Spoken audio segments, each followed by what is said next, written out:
Welcome to our channel. Motivate our soul. Please subscribe my channel. என்ற தலைப்பை ஏன் தேர்ந்தெடுத்தேன் என்று எனக்கே தெரியவில்லை. ஆனா யோசித்து பார்த்தால் நம்முடைய வாழ்க்கையில் ஒவ்வொரு நாளும் கண் விழித்ததிலிருந்து இரவு நீங்க என்னென்னலாம் யூடியூப்ல பார்க்கணுமோ எல்லாத்தையும் பார்த்துட்டு சார்ஜில் போட்டுட்டு கண்ணை மூடுகிற வரையில் ஒரு வாழ்க்கையில் என்ன இருக்கிறது? வசதி படைத்தவர்களாக இருக்கலாம், வறியவர்களாக இருக்கலாம், யாரா வேணாலும் இருக்கலாம். எல்லார் வாழ்க்கையிலும் எது இருக்கும்? பாருங்க, மதுரையில் இன்னைக்கு தீபாவளி ஷாப்பிங்காக ஒரே டிராஃபிக் ஜாம். எல்லாரும் ஒரே விலையில் எடுக்க முடியுமா? ஒருத்தர் அதிக விலையில் எடுப்பார், ஒருத்தர் பார்க்கலாம் முடிஞ்சா எடுக்கலான்னு இருப்பார். இருவேறு துருவங்களான மனிதர்கள் எல்லா இடத்திலும் இருக்கிறார்கள். இவர்களுக்கு பொதுவாக என்ன இருக்குன்னா ஒண்ணுதான், சண்டையும் சமாதானம்.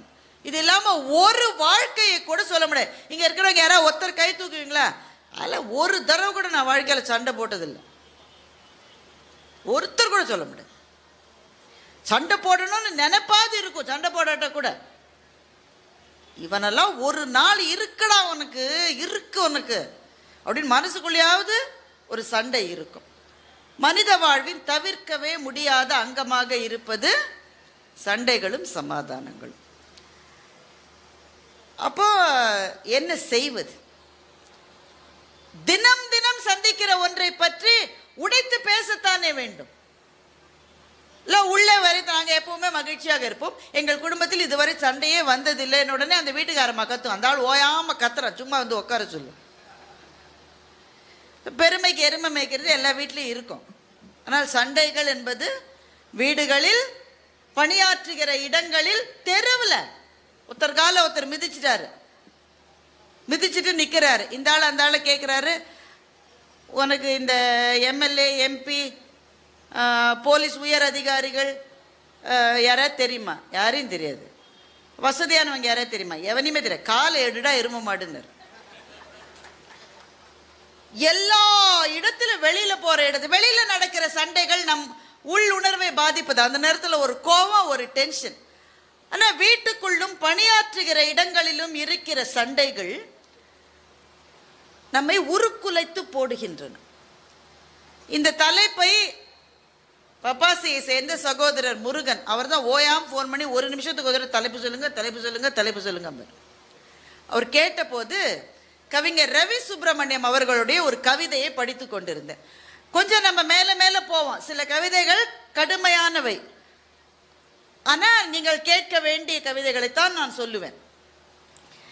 கொஞ்சம் கஷ்டமான கவிதையா இருந்தா கூட வந்து சேர்ந்துடலாம். நம்ம ரவி சுப்பிரமணியத்தினுடைய ஒரு கவிதை, மிக அபாரமான கவிஞர். தமிழகம் பாராட்ட வேண்டிய, கவனிக்க வேண்டிய முக்கியமான கவிஞர்களில் ரவி சுப்பிரமணியம் ஒருவர். கவிதை ஆரம்பிக்கிற போதே சொல்லுகின்றார், எப்படியும் இன்றைக்கு சண்டை வந்துவிடும் என்று உள்மனது சொல்லியது. முதல் லைன்ல எப்படி சொல்றார் பாருங்க, எப்படியும் இன்றைக்கு சண்டை வந்துவிடும் என்று உள்மனது சொல்லியது. ஓங்காரமும் தாண்டவமும் ஆடிய ஒரு ருத்ர நடனத்தை ஆடி முடித்தாய். புரியுதா அந்த லைன்? ஓங்காரமும் தாண்டவமும் உங்க ஊர்ல இருக்கிறவங்களுக்கு புரியாதது இல்லை. உங்க ஊர் கோவிலே இருக்கிற சிற்பம் தானே. தாண்டவமும் ஆடிய ஒரு ருத்ர நடனத்தை ஆடி முடித்தாய். இதை யார் ஆடி இருப்பாங்கன்னு நீங்க நினைக்கிறீங்கன்னு மனசுலயே வச்சுக்கோங்க, வெளியில சொல்ல வேண்டிய அவசியம் கிடையாது. அவங்களுக்கு தெரியும் தானே. ருத்ர நடனத்தை ஆடி முடித்தாய். மூச்சு திணறிய என்னுடைய மனதை அள்ளி போட்டு கொண்டு தோணியை வேக வேகமாக ஓட்டி வெளியே வந்தேன். இந்த இடத்துல தான் ஒரு கவிஞர் விஸ்வரூபம் எடுக்கிறான். ஒவ்வொரு சண்டையிலும் ஏதோ ஒரு மனது மூச்சு திணறுகிறது இல்ல? அது எந்த மனதுன்றது அந்தந்த சண்டையில யார் கை ஓங்கி இருக்கிறது என்பதை பொறுத்தது. யார் கை ஓங்கி இருக்கிறதோ அவரால் பாதிக்கப்பட்ட இன்னொருவருடைய மனசு என்ன ஆகும்? ரவி சுப்பிரமணியம் சொல்லுகிறார், மூச்சுக்கு தவிக்கிற, தண்ணிக்குள்ள இருக்கிற ஒருத்தனுக்கு நீச்சல் தெரியலன்னா மூச்சுக்கு எப்படி தவிப்பான்? அப்படிதான் அந்த சண்டை உருவாக்குகிற சூழல். மூச்சுக்கு தவித்த மனத்தை படகிலே தூக்கி போட்டு வெளியே கொண்டு வந்தேன். சண்டை வரும்போது வெளியில போயிருங்கன்றார், அவ்வளவுதான், சிம்பிள். வெளியே கொண்டு வந்தேன். ஆனாலும் என்ன, குளியலறையில் நீ குளித்துக் கொண்டிருக்கிற போது துவாலை கேட்பாய் என்று வெளியே காத்திருக்கிறது என்னுடைய மனது என்று கவிதையை முடிக்கிறேன். அவ்வளவுதானே? கைத்தட்டல் அவ்வளவுதானே? இந்த அனுபவம் ஒரு கவிஞனால் மாத்திரமே வடித்து சொல்லக்கூடிய ஒரு அனுபவம். ஆனால் ஒரு கவிஞனுக்கு மாத்திரம் நேருகிற அனுபவம் இல்ல, நம்ம எல்லாருக்கும் நேருகிற அனுபவம். இதை படிக்கிற போது நமக்கு என்ன கிடைக்கிறது என்றால், அப்படி மூச்சுக்கு தவிக்கிறா போல ஒரு சண்டை நடப்பது எல்லா வீட்லயும் சகஜம் கண்ணு, அப்படிதான் இருக்கும். ஆனாலும் அந்த சண்டைக்கு பிறகு குளியலறையில் குளித்துக் கொண்டிருக்கிற அந்த நபர், அது கணவனாகவும் இருக்கலாம், மனைவியாகவும் இருக்கலாம், பாதிக்கப்பட்ட ஒரு நபர் வெளியிலே துவாலையோடு நிற்பதுதான் வாழ்க்கையினுடைய யதார்த்தம், நிதர்சனம். இறங்கிப்போ. சண்டை என்பதுதான் அவமானமே தவிர சமாதானத்தை நாடி போவது ஒரு நாளும் அவமானம் இல்லை. நான் ஏன் போனா முத வார்த்தை அவர் சொன்னாரா நான் சொன்னேன்னா? அந்த ஆள் தானே சொல்லிச்சு. அப்ப அது நிக்கட்டும். நான் என்ன இழிச்சவன, நீ ஈனவானவா நாங்க என்று கேட்பது தவறா என்றால் தவறில்லை. ஏன் ஒவ்வொரு தடவையும் நானே விட்டு கொடுக்கணுமா, அந்த அம்மா விட்டு கொடுக்காதா என்று கேட்டால் அதிலே நியாயம் இருக்கிறதா என்றால் நியாயம் இருக்கிறது. ஆனால் எதற்காக யாரோ ஒருவர் விட்டு கொடுத்துத்தான் ஆக வேண்டும் என்றால், அந்த வீட்டில் அந்த 2 பேர் மாத்திரம் இருந்தாக்க யாருமே விட்டு கொடுக்க வேணாம்.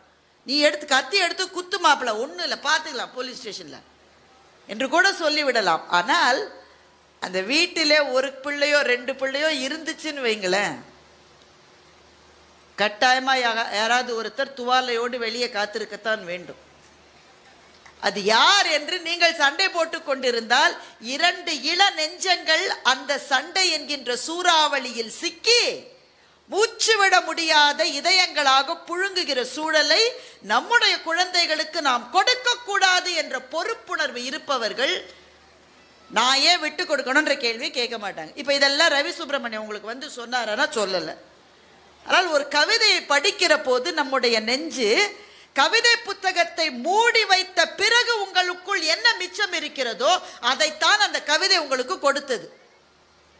அதனால்தான் எழுத்தாளர் ஜெயமோகன் சொல்லுகிறார், ஒரு கவிதையிலிருந்து நீ என்ன அறிந்து கொண்டாய் என்பது முக்கியமே அல்ல, ஒரு கவிதையிலிருந்து நீ என்ன உணர்ந்து கொண்டாய் என்பதுதான் முக்கியம் என்று சொல்லுகிறார். ஒரு கவிதையிலிருந்து அறிந்து கொள்ள முடியுமா? முடியும். பயங்கரமான சயின்டிஸ்ட் ஒரு கவிதையை எழுதி இங்கிருந்து வானத்திலிருந்து பூமிக்கு எவ்வளவு இடைவெளி தெரியுமா, சந்திராயன் 3 உள்ளே இறங்கிய பிரின்சிபல் உனக்கு, இதெல்லாம் கவிதை எழுதலாம். இந்த கவிதையிலிருந்து ஏதாவது அறிய முடியும். ஆனால் எந்த கவிதை உங்கள் நெஞ்சத்தில் இருக்கும் என்றால், ஒரு கவிதை புத்தகத்தை மூடி வைத்த பிறகு உங்கள் நெஞ்சுக்குள் என்ன மிஞ்சுகிறதோ, என்ன உணர்கிறீர்களோ, அதுதான் அந்த கவிதை உங்களுக்கு கொடுப்பது. ரவி சுப்பிரமணியத்தினுடைய கவிதை நம் ஒவ்வொருவருக்குமானது. ஏன்னா எல்லா வீட்லையும் சண்டை இருக்கு, எல்லா வாழ்க்கையிலும் சண்டைன்ற வார்த்தையை கூட சொல்ல வேண்டாம். சண்டைன்றது ஒரு பெரிய ஸ்டேஜ். முரண்கள், கான்ஃப்ளிக்ட்னு ஆங்கிலத்தில் சொல்றோம் இல்லையா, முரண்கள். முரண்கள் இல்லாத ஒரு வாழ்க்கை கூட இந்த பிரபஞ்சத்திலே இருக்க முடியாது. அப்போ முரண்களோடு வாழ்வது எப்படி தெரிந்து கொள்வது? பெரியவர்கள் சொல்லி கொடுக்கலாம், ஆனா அவங்களே பாதி நேரம் சண்டையிலே இருக்காங்க. பிள்ளைங்களை விட அதிகமா சண்டை போடுறாங்க. பிள்ளைகளுடைய வாழ்க்கையில் சண்டைகளும் சமாதானங்களும் ரொம்ப ஈஸியா இருக்கு. கண்ணதாசன் அதை பற்றி ஒரு கவிதை எழுதி இருக்கிறார். உன்னோட நான் டூ என்று சொல்லுவதில் தொடங்குகிறது பிள்ளை பிராயத்து சண்டைகள். அவ்வளவு சின்ன பிள்ளை இப்ப டூ விடுறீங்களாப்ப, எல்லாமே ஓரளவு பெரிய பிள்ளையா இருக்கு, ரொம்ப சின்ன பிள்ளை கண்ணிலே தெரியும். நாங்களாம் அந்த பிள்ளை தான் இருக்கு. நாங்களாம் ஸ்கூல்ல படிக்கும் போது கட்டாயம் டூ விடுவோம். இப்ப இருக்கிற பிள்ளைங்கள விவரமா இருக்குன்னு நினைக்கிறேன். நான் உன்னோடு டூ என்று சொல்லுவதில் தொடங்குகிறது பிள்ளை பிராயத்தினுடைய சண்டைகள். கொஞ்ச நேரத்திலேயே இப்ப பழம் என்று சொல்லுவதில் வந்து சேருகின்றன சமாதானங்கள். பிள்ளையா இருக்கிற போது சண்டைகளும் சமாதானங்களும் சுலபமாக இருக்கின்றன. புரியுதானே? இது மட்டும் கவிதை, ஒன்றும் பிரச்சனை இல்லையே, கோனார் நோட்ஸ் வேணாமே. சரி, பிள்ளைகளா இருக்கிற போது சண்டைகளும் சமாதானங்களும் சுலபமாக இருக்கின்றன. சோறாயிடுச்சு வரலாம் என்று வீட்டு முகட்டை பார்த்து கொண்டே குரல் கொடுக்கின்ற மனைவி அப்படின்னா என்ன அர்த்தம்? சண்டைன்னு அர்த்தம். சண்டை ஆயிடுச்சு, இந்த அம்மா வந்து சோறு செஞ்சிருச்சு, அந்த ஆளு கோச்சிக்கிட்டு அங்கே உட்காந்துருக்காரு. சாப்பிட வரீங்களா? சாப்பிட டைம் இப்படிலாம் சொல்லியிருக்கலாம். ஆனால் அந்த அம்மா அப்படிலாம் சொல்லலை. முகட்டை பார்த்து, நீ ஒரு மனுஷனே இல்லைன்னு அப்படி சொல்லுது. நீ எல்லாம் ஒரு மனுஷனாடா அப்படின்னு சொல்றதுக்கு பதிலாக சுவத்தை பார்த்துக்கிட்டு மோட்டு வலையை பார்த்துக்கிட்டு சோறாயிடுச்சு என்று முகட்டு வலையை பார்த்து குரல் கொடுக்கின்ற மனைவி. கொடுத்த கடனை திருப்பி கேட்டேன் என்ற ஒரே காரணத்துக்காக பல்லாண்டுகள் கழித்து பார்த்தும் பாராதது போல் நடக்கின்ற நண்பன் ரொம்ப முக்கியம். இது இவர் தான் கடன் கொடுத்திருக்காரு, கடனை இவர் தான் கொடுத்திருக்காரு. ரொம்ப நாளா வரலன்ன உடனே ஏன்பா அது கூட கொடுத்தேனேன்னு ஒரு வார்த்தை கேட்டதுக்காக பார்த்தும் பார்க்காதது போல் நடக்கிற நண்பன். அவன் நண்பன், அவன் எனிமி அவன். ஆனா நண்பன் என்ற பேரிலே இருக்கிற பகைவன். இவர் கேட்டார் என்றதுக்காக இவரை பார்த்தும் சில பேர் கடன் கொடுத்தவன் எதிரில் வந்து சைட்ல கூடி இந்த தெருவில் ஒதுங்கிடுவான், கண்ணிலே பட மாட்டான். பார்த்தும் பார்க்காதது போல் ஒதுங்குகின்ற நண்பன். போன கல்யாணத்துல உங்க வீட்டில் செஞ்ச மரியாதை சரியில்லை என்று 3 ஆண்டுகளாக பேசாத சகோதரி. அண்ணா தங்க தாங்க வீட்டு கல்யாணத்துல ஏதோ பிரச்சனை. என்ன பெரிய பிரச்சனை? இது என்ன இஸ்ரேல் பாலஸ்தீனத்துக்கு நடுவில் இருக்கிற பிரச்சனையா? ஜரிகையில ஒரு இன்ச்சு குறைஞ்சுது, எனக்கு மாத்திரம் ஸ்வீட்டே வைக்கல, எங்க அப்பா அம்மா வந்தப்போ அவங்கள நீங்க மதிக்கல, இவ்வளவுதானே. 3 ஆண்டுகளாக பேசாத சகோதரி. வளர்ந்து கொண்டே போகிறது பகை, குறைந்து கொண்டே போகிறது அன்பு. சண்டைகளும் சமாதானங்களும் பிள்ளை பிராயத்தில் சுலபமாக இருக்கிறது என்று கவிதையை முடித்தார் கண்ணதாசன். யோசிச்சு பார்த்தா அது உண்மைதான். சில சமயம் நம்ம பசங்க சின்ன பிள்ளைகளா இருக்கும் போது நல்ல சண்டை போடுறாங்க. நாமே அப்பா அம்மாவும் சொல்லுது, சண்டையில சேருது அப்பா அம்மா. உடனே அந்த அம்மா ஸ்கூலுக்கு போய் ராகுல் தான் என் பையனை முதல்ல அடிச்சு, அவனை கூப்பிட்டு விசாரிங்க அப்படிங்குது. உடனே ராகுலோட அம்மா சும்மா இருக்குமா? அது உடனே பக்கத்து வீட்டு ஆயா, எதிர் வீட்டு நான் எல்லாத்தையும் கூட்டிட்டு ஸ்கூலுக்கு போகுது. அவன் மகன் தான் ராகுல முதல்ல அடிச்சா, முதல்ல அந்த பிள்ளைய விசாரிங்க. சண்டை முத்தி போய் டீச்சர் பாவம் என்ன செய்யுதுன்னு தெரியாம 2 அம்மாவும் அடிச்சுக்குது, 2 அப்பாவும் அடிச்சுக்குது, 2 ஆயா அடிச்சுக்குது, 2 வீட்டு நாயும் அடிச்சுக்குது. சண்டை முத்தி போய் திரும்பி பார்த்தா ராகுல அடிச்ச பையனும் அதுக்குள்ள ஃப்ரெண்ட் ஆகி போயிடுச்சு. 2 சிரிச்சுக்கிட்ட. பிள்ளைகளிடமிருந்து நாம் கற்றுக்கொள்ள வேண்டியது எவ்வளவு இருக்குல்ல. வண்ணதாசன் ஒரு கவிதை எழுதுகிறார். வண்ணதாசனுடைய கவிதை. அந்த அப்பா என்ன செய்வாரு, சின்ன பிள்ளை அதை தூக்கிக்கிட்டு தான் எப்பவுமே கடைக்கெல்லாம் போவார். மருந்து கடைக்கு போறார். அந்த பிள்ளைக்கு தெரியும் என்னென்ன மருந்து அப்பா ரெகுலரா வாங்குவாருன்னு பிள்ளைக்கு தெரியும். ஏன்னா அடிக்கடி போற கடை இல்லை. அங்க போன உடனே மருந்து கடைக்காரரும் பழக்கமானவர் தான், வழக்கமா போறவர் தானே. அப்பா வந்து பிள்ளைக்கு டெஸ்ட் வைப்பாரு, அவனுக்கு ஞாபகம் இருக்கான்னு. அம்மாவுக்கு அப்பா சொல்றாரு, அதாவது அவரோட அம்மா, அந்த பிள்ளையோட பாட்டி அம்மாவுக்கு அந்த குட்டி பிள்ளை சொல்லுது லிவோஜின். ஏன்னா கொஞ்சம் அந்த ரத்தம் கம்மியா இருந்தா லிவோஜின். அப்பாவுக்கு, அதாவது இவரோட அப்பாவுக்கு, அந்த பிள்ளையோட தாத்தாவுக்கு, அப்பாவுக்கு பிபி டேப்லெட் அந்த பிள்ளை சொல்லுது. எல்லாம் மனப்பாடமா வச்சிருக்காது. கடைக்காரர் சிரித்து கொண்டே எல்லாத்தையும் எடுத்து வைக்கிறார். இந்த குழந்தைய சுமந்து இருக்கிற அந்த தகப்பனுக்கு திடீர்னு ஞாபகம் வருது, 2 எறும்பு மருந்துன்னு கேட்கிறார். அது வழக்கமாக வாங்குவது அல்ல. இப்ப வீட்டில் எறும்பு தொல்லை வந்திருக்கு, 2 பாக்கெட் எறும்பு மருந்து. பாப்பா கேட்டால், நம்ம வீட்டில் இருக்கிற எறும்புக்கு உடம்பு சரியில்லையாப்பா என்று கேட்டான்.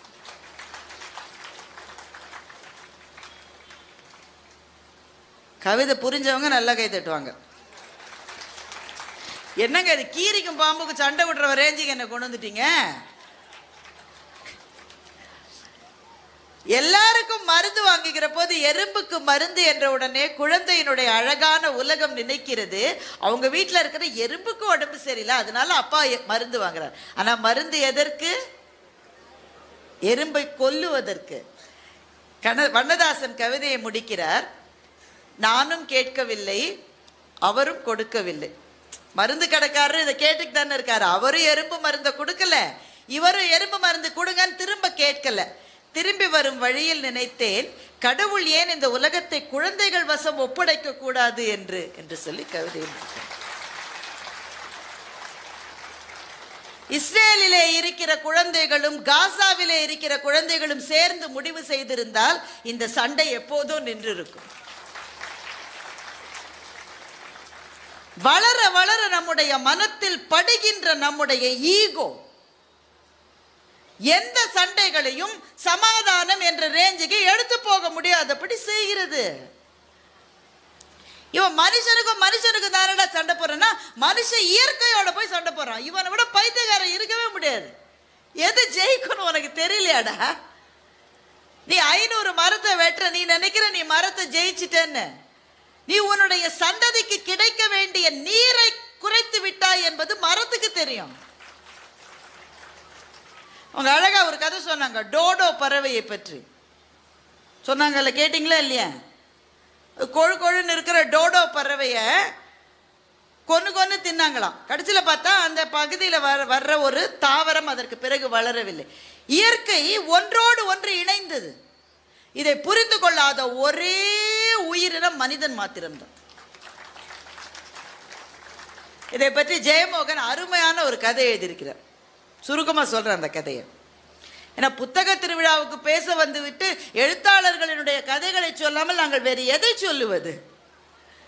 ஜெயமோகன் அருமையான ஒரு கதை எழுதியிருக்கிறார். ஒரு பயங்கரமான சயின்டிஸ்ட், அவரோட மனைவியும் சயின்டிஸ்ட், அவருடைய அப்பாவும் சயின்டிஸ்ட். அப்பாவும் மகனும் எதை பற்றி ஆராய்ச்சி செய்கிறார்கள் என்றால் பேர்ட் மைக்ரேஷன், பறவைகள் வலசை போவதுன்னு சொல்லுவாங்கல்ல, நீண்ட தூரம் பறந்து வருகின்றன பறவைகள். நம்ம படிச்சிருக்கீங்களாம்மா? எல்லாருமே முறைச்சு பார்க்குறீங்க பிள்ளைங்கள. யாராவது கூப்பிட்டு உட்காந்து வச்சுட்டாங்களா வலுக்கட்டாயமா? ஒரு சிரிப்பை காணுமே முகத்தில். இந்த ஆண்டி என்னைக்கு முடிச்சு நாங்கள் எப்போ பஜ்ஜியை சாப்பிட்டு அந்த ரெஜில் இருக்கு. பரவாயில்ல, வந்து சேர்ந்துருவாங்க அப்புறமா. பேர்ட் மைக்ரேஷன் பற்றி ஆராய்ச்சி செய்கிறார் மகன். அவருக்கு முக்கியமான கேள்வி என்னன்னா, பறவைகள் ஏன் இவ்வளவு தூரம் பறக்கிறது? அதை முட்டையிட்டு குஞ்சு பொறிப்பதை ஏன் உங்கள் வீட்டுக்கு பக்கத்துலேயே செய்யுமா? அதை நீ இருக்கிற மரத்துக்கு பக்கத்துலேயே நீ முட்டையிட்டு குஞ்சு பொறிக்க மாட்டியா? நீ எதுக்காக 10,000 கிலோமீட்டர் பறந்து வருதுங்க? ஆர்டிக் டர்ன்னு ஒரு பேர்டு இருக்கு, வட துருவத்திலிருந்து தென் துருவம் மாத்திரம் பறந்து வருது. சயின்டிஸ்டுக்கு புரியவே இல்லை, எதுக்காகடா இவ்வளோ தூரம் வரீங்க? நீ இருக்கிற இடத்துக்கு பக்கத்திலே செய்ய மாட்டேன். இதற்கான கேள்வி இன்றைக்கு கூட விஞ்ஞானிகளுக்கு தெரியவில்லை. ஏன் அவ்வளவு தூரம் பறந்து வருதுன்னு தெரியல. அதை விட பெரிய கேள்வி என்னன்னா, பாதையே மாறாம வருதுங்க. நம்ம ஆளு கூகுள் மேப் வச்சுக்கிட்டே அந்த அம்மா வடக்குல திரும்ப சொன்னா தெற்குல திரும்புறோம். ஆனா கூகுள் மேப் அம்மா நல்ல அம்மா, திட்டவே திட்டாது, சொல்லிக்கிட்டே இருக்கும். Take a U-turn now, take a U-turn now, take இவன் நேர போவான். அது திட்டுது அவனை. அறிவு இருக்கா? நான் வந்து சொல்றேன்ல யூட்டர் எடுன்னு சொல்றேனே நான். உனக்கு மண்டையில் ஏதாவது இருக்கு, அது கேட்குதா? இல்லை. Go for another 5.5 kilometers and then take a U-turn. இதுவே வீட்டம்மா இருந்தால் என்னென்ன திட்டிருக்கோம். நான் தான் சொல்றேன்ல திரும்புன்னு. ஒருத்தர் பேச்சை கேட்கறது உன் தலைமுறையிலே யாருக்கு இல்லை, உன் குடும்பத்திலே யாரும் கேட்க மாட்டாங்க. உங்க அப்பா அம்மா அவனை சரியா வளர்த்துருந்தா நீ இந்த மாதிரி இருந்திருப்பியா? பரம்பரையே மானக்கேடு உண்டாக்கும். ஆனால் கூகுள் அக்கா யாரையுமே திட்டாது, நல்ல அக்கா. அது கூகுள் மேப் அக்கா நல்ல அக்கா. இப்போ இந்த பறவைகளுக்கு என்ன கூகுள் மேப் இருக்கு சார்? ஒரு போர்டு இருக்கா? கடலுக்கு மேலே பறக்குது சார். ஒரு மேப் இருக்கா? ஒரு போர்டு இருக்கா? என்ன சார் இருக்கு?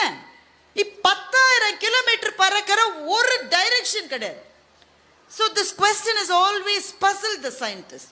எப்படி வழியை கண்டுபிடிக்கிறாங்க? இந்த பையன் அதை பற்றி தான் ஆராய்ச்சி பண்ணுறாரு. பையனுக்கு ஒரு மனைவி இருக்காங்க. அந்த அம்மா அதோட தீவிரமாக ஆராய்ச்சி எதை பற்றி என்றால் மீன்களை பற்றி ஆராய்ச்சி செய்கிறவர்கள். நல்ல குடும்பம், ஏன்னா கணவன் மனைவி சந்திச்சிக்கவே முடியாது, அந்த குடும்பம் நல்ல குடும்பமாக இருக்கும். இவர் பேர்ட்ஸை பற்றி ஆராய்ச்சி பண்ணுறதுனால இவர் வேற ஒரு இடத்துல இருக்கார். அந்த அம்மா ஃபிஷ்ஷை பற்றி ஆராய்ச்சி பண்ணுறதுனால கடல் ஓர பகுதிகளில் தான் அந்த அம்மா இருக்கும். சந்திச்சிக்கவே மாட்டாங்க, எப்போவாவது ஒவ்வொரு தடவை சந்திச்சுப்பாங்க.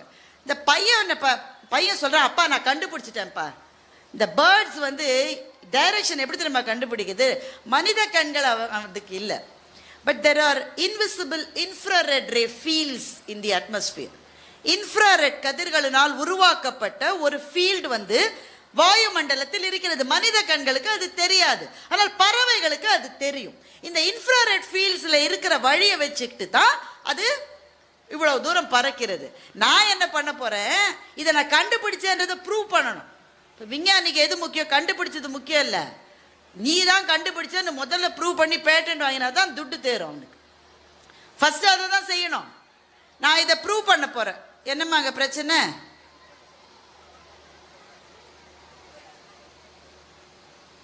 சரி உட்காருங்க உட்காருங்க, ஒன்றும் இல்லை, அவங்கெல்லாம் பஜ்ஜி சாப்பிட போறாங்கன்னு நினைக்கிறேன். சரி வாங்க நம்ம கதைக்கு திரும்ப போகலாம். ஏன்பா நடுவில் பிரச்சனை பண்ணாதீங்க, உட்காருதுன்னா உட்காருங்க, போறதுன்னா போங்க. சரி, இப்போதான் புரியுது ரேவதி சுப்புலட்சுமியோட பிரச்சனை எவ்வளோ பெரிய பிரச்சனை. இது என்னைக்காவது ஒரு நாள் கூட்டத்தில் பார்த்தாலே எனக்கு ரத்த கொதிப்பு வந்துடும். தினம் 7 கிளாஸ் அம்மா, அடப்பாவங்களா. எங்களை மாதிரி பேச்சாளர்களுக்கு ரொம்ப சௌரியங்க.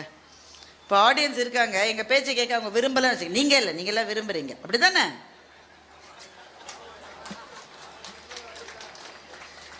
தமிழ் வளர்த்த மதுரையில் மதுரைக்கு வந்த சோதனை, பாண்டிய நாடே என் பாட்டுக்கு அடிமை.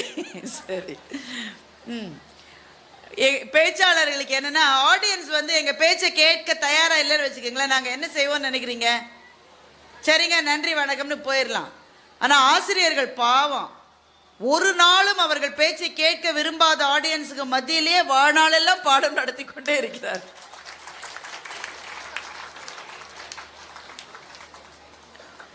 அவங்களாம் கிளம்புறாங்களாமாக்கும். சரி கிளம்பட்டோம், சத்தம் இல்லாம கிளம்புங்கம்மா.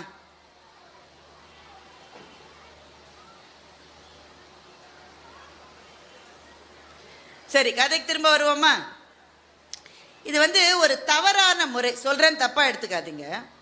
ஒரு பேச்சாளரனுடைய பேச்சுக்கு நீங்கள் வந்து முழு பேச்சையும் கேட்க உங்களுக்கு நேரம் இல்லை என்றால் அந்த அரங்கத்தில் நீங்கள் அமரக்கூடாது. அதற்காகத்தான் நான் பேச ஆரம்பித்த போதே சொன்னேன், எனக்கு கிட்டத்தட்ட 50 நிமிடங்கள் நேரம் கொடுக்கப்பட்டிருக்கிறது என்று சொன்னேன். அவ்வளவு நேரம் இருக்க முடியவில்லை என்றால் அப்போதே கிளம்பி இருக்க வேண்டும். இது முறை அல்ல. ஆனால் அவர்களுக்கு என்ன பிரச்சனையோ எனக்கு தெரியல, நல்ல மொத்தமாக கூட்டமாக வந்தாங்க, கூட்டமாக கிளம்புறாங்க. சரி இருக்கட்டும். ஒரு பேச்சாளன் பேசுகிற நேரத்தில் உங்களுக்கு குரு, அதை உங்களால் வாங்கிக் கொள்ள முடியவில்லை என்றால் அந்த அரங்கத்துக்கு நீங்கள் வரக்கூடாது. இது நீங்கள் எனக்கு செய்வதல்ல, இது நீங்கள் தமிழுக்கு செய்வது, இது நீங்கள் புத்தகங்களுக்காக செய்வது. இது எந்த விதத்திலும் முறை அன்று. ஆனால் சின்ன பிள்ளைகள், நான் அவங்கள தவறு சொல்லவும் முடியாது. சரி ஓகே, கதைக்கு வந்துடலாம். இப்போ எங்கே நிற்குது கதை? இன்ஃப்ராரெட் ரேஸ் வந்து பறவைகள் பறப்பதற்கான வழித்தடம் அதுதான். இன்னும் இவர் கண்டுபிடிச்சிட்டாரு. இப்போ இதை ப்ரூவ் பண்ணணும். எப்படி ப்ரூவ் பண்ணுறது? அவர் சொல்கிறாரு, நான் என்ன பண்ணுறேன், பறவைகள் போகிற இன்ஃப்ராரெட் ரேஸ் அந்த ஃபீல்டு இருக்குல்ல, அதை திசை மாற்ற போகிறேன். அப்போ எங்கேயோ போக வேண்டிய பறவை வழி தப்பி நான் எங்க அந்த ஃபீல்டை மாத்திருக்கேனோ அங்க வந்துடும். இப்ப வந்து குஜராத்துக்கு போக வேண்டிய ஒரு பறவை நாகர்கோயிலுக்கு வந்துடும். அப்படி வந்துச்சு நான் காட்டியும் என்னுடைய தியரியை இந்த உலகமே ஒத்துக்கொண்டு என் காலடியில் மண்டியிட வேண்டும் அப்படின்னு அந்த மகன் சொல்றான். அப்பா வயசானவர், அவருமே சயின்டிஸ்ட் தான். அவர் என்ன சொல்றாரு, டேய் தம்பி, பறவைகளை பத்தி உனக்கு தெரியாதுடா, இந்த இயற்கை ரொம்ப பெருசு, இயற்கை தன்னுடைய பாதைகளை எப்படி கட்டமைக்கிறது என்பதை கேவலத்திலும் கேவலமான ஒரு மனிதனுக்கு ஒரு நாளும் புரியாதுடா தம்பின்னு அப்பா அட்வைஸ் பண்றார். அப்பா அட்வைஸ் பண்ண உடனே வளர்ந்த மகன்கள் எல்லாரும் என்ன சொல்லுவார்கள், தந்தையே உங்களுடைய அறிவுரையை இப்போதே அப்படி சொல்லுவாங்க. சும்மா இருப்ப நையின்னு என் நேரம். நான் எவ்வளோ படிச்சிருக்கேன், எவ்வளோ பேர் ரிசர்ச்சில் இருக்கேன், நான் என்னென்ன கண்டுபிடிச்சிருக்கேன். நீ அந்த காலத்து ரிசர்ச் மெத்தடே வச்சு உனக்கு என்ன தெரியும்? You keep quiet. அப்புறம் அப்பா என்ன சொல்லுவார்? எல்லா வீட்டு அப்பாவும் என்ன சொல்லுவாரோ அதுதான் சொல்லுவார், கேடு கெட்டு ஒழி. எனக்கு என்ன? இப்போ இவன் இன்ஃப்ராரெட் ஃபீல்டை மாற்றிட்டார். இப்போ பறவைகள், குஜராத்துக்கு போக வேண்டிய பறவை திடீர்னு திசை மாறி கன்னியாகுமரி நாகர்கோவில் பக்கம் வர ஆரம்பிச்சிருச்சு. அவ்வளோதான், மகனுக்கு மகிழ்ச்சி தாங்கலை.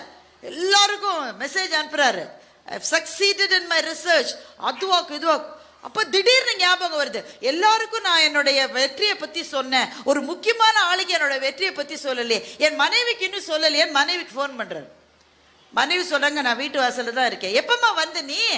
நான் வந்து ஜெயிச்சிட்டேன்றதை செலிப்ரேட் பண்ணவன். நான் நீ ஜெயிச்சிட்டேன்றதை நான் ஏன் செலிப்ரேட் பண்ணோம்? நான் அதுக்கு வரல, பின்ன எதுக்கு வந்தேன்? திடீர்னு ஒரு புதிய சம்பவம் நிகழ்ந்திருக்கிறது மீன்கள் உலகத்தில், அதை பற்றி ரிசர்ச் பண்ணுறதுக்காக இங்கே வந்திருக்கேன். ஏன்னா அந்த அம்மா வந்து ஃபிஷ்ஷை பற்றி ரிசர்ச் பண்ணுற சயின்டிஸ்ட். மீன்கள் உலகத்தில் என்ன சம்பவம் நடந்திருக்கிறது? குஜராத் கடற்கரையிலே இருக்க வேண்டிய பல மீன்கள் அவ்வளவு தூரம் நீந்தி கன்னியாகுமரி கடற்கரைக்கு வந்திருக்கிறது. என்ன காரணம்னே எங்களுக்கு புரியல. இதெல்லாம் குஜராத்ல இருக்கிற எப்போ வழக்கமா இருக்கிற மீன் திடீர்னு கூட்டமா கிளம்பி லட்சக்கணக்கான மீன்கள் குஜராத்திலிருந்து கன்னியாகுமரிக்கு வந்திருக்கு. எதுக்கு வந்ததுன்னே எங்களுக்கு தெரியல. அதை பத்தி ரிசர்ச் பண்றதுக்காக இங்க வந்திருக்கோம். ஆனா அது எதுக்கு வந்ததுன்றது சயின்டிஸ்டுக்கு தெரியும் தானே. இயற்கையினுடைய பாதைகள் நம்மால் ஊகிக்க கூடிய பாதைகளே அல்ல. மீன்கள் ஒரு இடத்துக்கு போகிறது என்றால் யார், ஒவ்வொரு பறவைகள் ஒரு இடத்துக்கு போறதுன்னா ஒவ்வொரு மீனுக்கும் யார் எஸ்எம்எஸ் அனுப்பிச்சது, மச்சான் நீ அங்க போயிரு, நம்மால அங்க வர, யார் சொன்னது? ஆனால் இயற்கையினுடைய பாதைகள் நம்மால் ஊகிக்க முடியாதவை. அதான் அந்த டோடோ கதையில இருந்ததும் அதுதான், ஜெயமோகன் எழுதிய இந்த கதையில் இருப்பதும் அதுதான். இலக்கியம் நமக்கு எதை தருகிறது என்றால், டோன்ட் மெஸ் வித் நேச்சர். இயற்கையோடு நீ உன்னுடைய கையை வைத்து ஒரு மரத்தை நீ வெட்டினால் கூட உன் தலைமுறையில் யாரோ ஒருவர் அதற்காக கஷ்டப்படுவார் என்ற பாடத்தை இயற்கை சொல்லாமல் சொல்லுகிறது. நம்மால புரிஞ்சுக்க முடியல. அதை சில எழுத்தாளர்கள் நமக்கு சொல்லுகிற போது அதை பற்றி சிந்திக்க ஆரம்பிப்போம் இல்லையா? அதுதான் எழுத்தினுடைய வெற்றியாக இருக்கிறது. இந்த அரங்கத்துக்கு நான் வருகிற போது நேத்ரா என்கின்ற ஒரு பெண்ணை சந்தித்து, சின்ன பொண்ணு, படிக்கிறாங்கன்னு நினைக்கிறேன், என்னுடைய புத்தகத்தை வாங்கியிருந்தாங்க. அது ஒரு அரிதான நிகழ்வு அல்லவா, அதனால எனக்கு ரொம்ப மகிழ்ச்சியாக இருந்தது. கையெழுத்தெல்லாம் போட்டு கொடுத்தேன். நேத்ரா என்கிட்ட கேட்டாங்க, ஒரு புத்தக கண்காட்சியில் நீங்கள் பேசுகிற போது த பைட் ஆஃப் அ மேங்கோ என்கின்ற கதையை பற்றி நீங்கள் சொன்னீங்க, அந்த புத்தகம் எங்கே கிடைக்கும்னு எனக்கு சொல்லுங்கன்னு சொன்னேன். எனக்கு ரொம்ப மகிழ்ச்சியாக இருந்தது. ஆனால் அந்த கதையை சொல்லுகிற போது அதை ஒருவர் தேடி போவார் என்று நினைத்து நான் சொல்லவில்லை. ஆனால் எங்கேயோ தூவப்பட்ட விதை ஏதோ ஒரு மழையிலே முளைத்து எழுவது போல யாரோ ஒரு எழுத்தாளரினுடைய சிந்தனையை ஏதோ ஒரு பேச்சிலே நான் சொல்ல போக அந்த புத்தகத்தை தேடி ஒரு இளம்பெண் புறப்பட்டு இருக்கிறாள் என்றால் அதுதான் எழுத்தை தேடி புறப்படுகிறவர்களினுடைய பாதை. அப்படித்தான் இருக்கு. தூங்க முடியாதுங்க. ஒரு நல்ல புத்தகத்தை பற்றி கேள்விப்பட்டு விட்டால் அது கையிலே வருகிற வரை தூங்க முடியாது. அப்படி என்ன சோறா தண்ணி அது இல்லாம இருக்க முடியாதுன்னா இருக்க முடியாது. ஏன்? அது என் ஆன்மாவினுடைய ஜன்னலை திறந்து வைக்கிறது ஒரு நல்ல புத்தகம். தி பைட் ஆஃப் அ மேங்கோ என்ற புத்தகத்தை எழுதியவர் அரியாட்டு கமாரா என்கிற ஆப்பிரிக்க நாட்டை சேர்ந்த ஒரு பெண். ஆப்பிரிக்கால பல நாடுகள் இருக்குங்க, உங்களுக்கு தெரியும். அல்ல, சில நாடுகளில் இனக்குழுக்களுக்குள்ளே இருக்கிற போராட்டங்கள் ரொம்ப கொடூரமா இருக்கும். நம்முடைய பழங்குடி சமூகத்தினுடைய போர்கள் கூட அப்படித்தான் இருந்தது. புறநானூற்றில் சில பாடல்களை படிச்சா நம்ம லியோவை விட வயலன்ஸ் காட்சிகள் அதிகமா இருக்கும். பார்த்துட்டீங்களாமா? என்ன ஆசிரியர் நீங்கள்? உங்கள் பிள்ளைகள் செய்வதையெல்லாம் நீங்கள் செய்யவில்லை என்றால் நாளைக்கு போறாங்க. சரி, நாளைக்கு தான் டிக்கெட் கிடைச்சது. பயங்கரமா வயலன்ஸ் இருக்கும். தோற்ற எதிரி நாட்டு மன்னனுடைய பல்ல புடுங்கி, உயிரோடு இருக்கும்போது செத்தப்புற இல்ல, பல்ல புடுங்கி தன்னுடைய கோட்டையிலே நட்டு வைத்திருக்கிறான் ஒரு அரசன். புறநானூற்றில் இந்த செய்தி இருக்கிறது. இதை விட என்ன வயலன்ஸ்? இதை விட வயலன்ஸ் இருக்க முடியுமா? ஆனால் சிறு பழங்குடி இன மக்களுக்குள் போர் நடக்கிற போது அப்படிதான் அது கொடூரமா தான் இருக்கும். ஆப்பிரிக்கால இன்னமும் கூட அந்த மாதிரியான போர்கள் சில இனக்குழுக்கள்கிட்ட இருக்கு. அவங்க என்ன செய்வாங்கன்னா, நம்ம ஊர்ல பல்ல பிடிங்கின மாதிரி அந்த ஊர்ல என்ன செய்வாங்க, யாரெல்லாம் இந்த சைடு ஆட்களோ அவங்க கையில கிடைச்சா மணிக்கட்டோடு 2 கையையும் வெட்டிடுவாங்க. இப்படி கையை கட்டி போட்டு 2 கையையும் மணிக்கட்டோடு வெட்டிடுவாங்க. நான் உண்மையிலேயே ஆப்பிரிக்க நாடுகளுக்கு பயணம் போன போது சில விமான நிலையங்களில் மணிக்கட்டு வரை மாத்திரமே கைகள் இருந்த பல பேரை நானே நேரில் சந்தித்திருக்கிறேன். பார்த்தாலே நமக்கு உதறும். மரியாட்டு கமாரா ஒரு சிறு கிராமத்திலே வாழ்ந்த ஒரு இளம் பெண், வெறும் 15-16 வயசு குழந்தை, பொண்ணுன்னு கூட சொல்ல முடியாது, குழந்தை பிஞ்சு. அவங்க கிராமத்தில் சண்டை நடக்குதுன்னே அதுக்கு தெரியல. அது வழக்கம் போல தண்ணி எடுத்துட்டு வந்து திரும்பி வரும்போது பார்த்தா அதுக்குள்ள சண்டை ஒத்த வெட்டி சாச்சு. இந்த பொண்ணை பார்த்த உடனே அவனுக்கு தெரிஞ்சிச்சே அந்த இனத்து பொண்ணு வெட்டு என்ன ஏதுன்னு அந்த பொண்ணு யோசிக்கிறதுக்குள்ளே கையில் இருக்கிற அந்த தண்ணீர் மொழிகிற பக்கெட்டோ குடமோ அதை தூக்கி எரிஞ்சிட்டு கையை இப்படி வச்சு ஒரே வீச்சு. இப்போ ஜெயிலரில் தலைவர் அறிவார், அதே மாதிரி ஒரே வீச்சில் ரிஸ்டோட 2 கையும் போயிருச்சு. அந்த பொண்ணு விழுந்து கிடக்குறா. என்ன செய்யறதுங்க? இப்போ ரத்தம் போய்கிட்டே இருக்கு. அந்த பெண்ணுக்கு தண்ணி தேவையா இருக்கு. தண்ணி இருக்கு பக்கத்துலயே, நதியில தண்ணி போகுது. எப்படி எடுத்து சாப்பிடுவீங்க? கை இல்லாம என்ன செய்ய முடியும்? அந்த பெண்ணு கதறி அழறார். 1.5 நாள் அப்படியே கடந்திருக்கு. 1.5 நாள் 36 மணி நேரம் அப்படியே கடந்திருக்கு.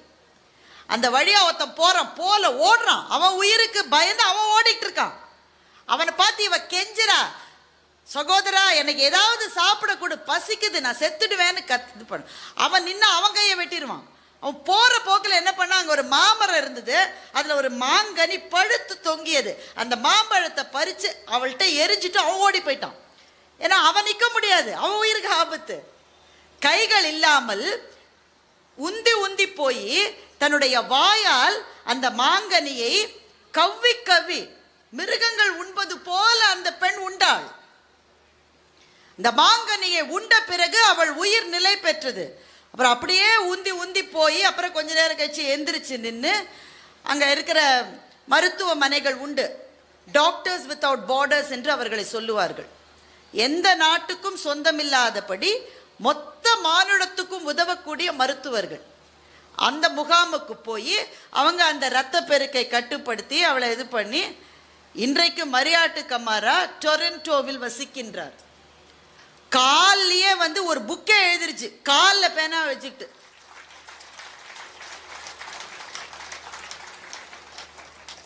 எழுத்தாளர் ஆ முத்துலிங்கம் அவரை சந்திக்கிறார், லிப்ட்ல வச்சு சந்திக்கிறார். இவர் போக வேண்டிய ஃப்ளோர் பட்டனை இவர் அமுத்திட்டாரு. அந்த பொண்ணு என்ன செய்யும்?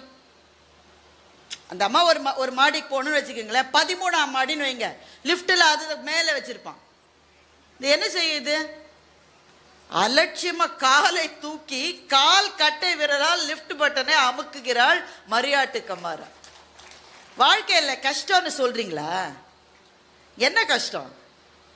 1.25 மணி நேரமா பஸ் வரல. எங்க அம்மா எனக்கு இன்னைக்கு சோறு சரியாவே செய்யல. எங்க டீச்சர் ஓயாம படின்னு உயிர் எடுக்கிறாங்க. மன உளைச்சலாக இருக்கிறது என்று சொல்லுகிற இளைஞர்களுக்கும் இளம் பெண்களுக்கும் நான் கேட்கிறேன், மன உளைச்சல் என்னன்னு தெரியுமா உங்களுக்கு? என்னன்னு தெரியுமா? நான் கேட்கிற சூரிதாரே எங்க அப்பா வாங்கி தரல. என்ன எங்க அம்மா போன் பார்க்க விட மாட்டேன்றாங்க. எனக்கு பிடிச்ச சீரியலை என்னால பார்க்க முடியல. தற்கொலை. எவ்வளவு தற்கொலை பண்ணுவ? என்ன காரணத்துக்காக? என்ன காரணத்துக்காக? ப்ளூ கலர் சூரிதார் கிடைக்கலையாமா. இந்த மாதிரி மனநிலை இருப்பது தவறுன்னு சொல்றதுக்கு நான் வரல. ஏன்னா அந்த வயது அப்படி வல்னரபிள் ஏஜ். ஆனா அந்த பிள்ளைகளுக்கு மரியாட்டு கமாராவை நாம் அறிமுகப்படுத்த வேண்டும் என்று நான் சொல்லுகின்றேன். ஏய் கண்ணா, இதெல்லாம் ஒரு பிரச்சனையே இல்லைடா. லைஃப்ல பிரச்சனை மாதிரி தோணும். ஏன்னா நம்ம வசதியாவே வளர்ந்துட்டோம், வசதியான வாழ்க்கை இருக்கு.